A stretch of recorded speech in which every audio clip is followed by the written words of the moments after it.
वहां पर राम मंदिर था।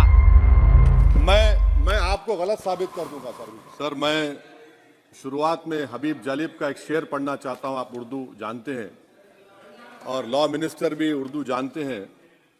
हबीब जालिब ने कहा था कि हुक्मरान हो गए कमीने लोग, खाक में मिल गए नगीने लोग, हर मुहिब वतन जलील हुआ, रात का फासला तवील हुआ, आमिरों के गीत जो गाते रहे वही नामो दाद पाते रहे, रहजनों ने रेजनी की थी, रहजनों ने रेजनी की थी, रहबरों ने भी क्या कमी की थी।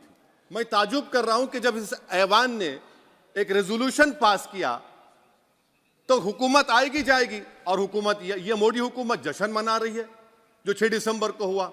तो ये एक बात है सर। चौथी बात यह है कि सर नहीं, 6 दिसंबर के ऊपर कोई जश्न नहीं है। राम मंदिर के निर्माण की जो प्रतिष्ठा हुई है उसको संबोधन कर रहा है, और वो सर्वोच्च न्यायालय के द्वारा तथ्यों के आधार पर दिए गए निर्णय के कारण से हुआ है। सर्वोच्च न्यायालय का निर्णय है, तो तथ्यों के आधार पर निर्णय है। वो विषय आपने बोल दिया, ठीक है, ओके। परंतु जो मंदिर का निर्माण है वो नियमानुसार सर्वोच्च न्यायालय के निर्णय से तथ्यों को देख करके। और एक सेकंड, आप इस्लाम के बहुत जानकार हैं, विद्वान हैं वैसे भी अब कानून के। यदि किसी अन्य धर्म के स्थान पर मस्जिद बनाई जाए तो शायद उसको मान्य नहीं किया जाता। अभी एएसआई ने, सुप्रीम कोर्ट ने स्वीकार किया है कि वहां पर राम मंदिर था।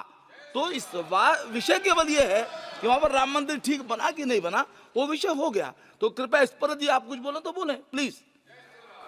सर मैं आपको गलत साबित कर दूंगा सर। और मैंने रुक तो जाइए बड़ी इज्जत के साथ सर, मैं आपकी बड़ी इज्जत करता हूं सर। आपको मैं कोट कर रहा हूं सुप्रीम कोर्ट का जजमेंट, पैराग्राफ 1222 रोमन 17, उसमें लिखा गया है the destruction of the mosque took place in breach of the order status को and the assurance given to this court, the destruction of the mosque and obliteration of Islamic structure was an egregious violation of the rule of law. Egregious का मतलब जो छोटी मोटी अंग्रेजी में आती है वो क्रिमिनल एक्ट कहा। और सर आपने कहा था कि वहां पर मंदिर को तोड़कर बनाया गया।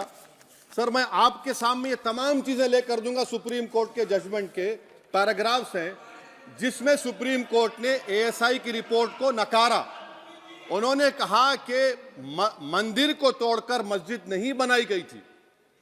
सुप्रीम कोर्ट ने कहा, सुप्रीम कोर्ट ने कहा।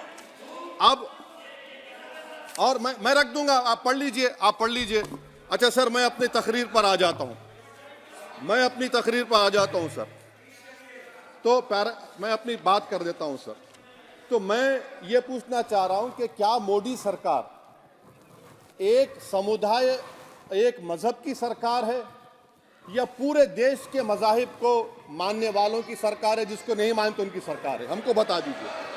क्या मोदी सरकार सिर्फ एक फिक्र और नजरिया हिंदुत्व की सरकार है? क्या इस देश का, इस गवर्नमेंट ऑफ इंडिया का कोई मजहब है? इस वतन अजीज सबके मजहब को मानता है। सर मेरा मानना है कि इस देश का कोई मजहब नहीं है। क्या ये सरकार 22 जनवरी का पैगाम देकर यह बताना चाहती है कि एक मजहब को दूसरे मजहब के मानने वालों पर गलबा और कामयाबी मिली? क्या आईन इसकी इजाजत देता है? क्या ये पैगाम आप जब ऐवान से दे रहे हैं तो 17 करोड़ मुसलमानों को आप क्या पैगाम दे रहे हैं, ये मैं आप पर छोड़ता हूं। सर 49 में धोखा हुआ, 86 में धोखा हुआ, 92 में धोखा हुआ, 2019 और 22 में भी इस ऐवान के जरिए हमको धोखा दिया जा रहा है।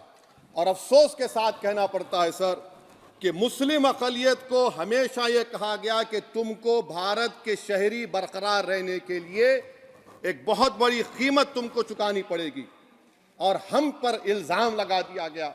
सर मेरी फिक्र में, मेरा ईमान मुझे कहता है कि जिस जगह पर मस्जिद थी, है और रहेगी, बाबरी मस्जिद है और रहेगी। बाबरी मस्जिद जिंदाबाद, जिंदाबाद, भारत जिंदाबाद, जय हिंद।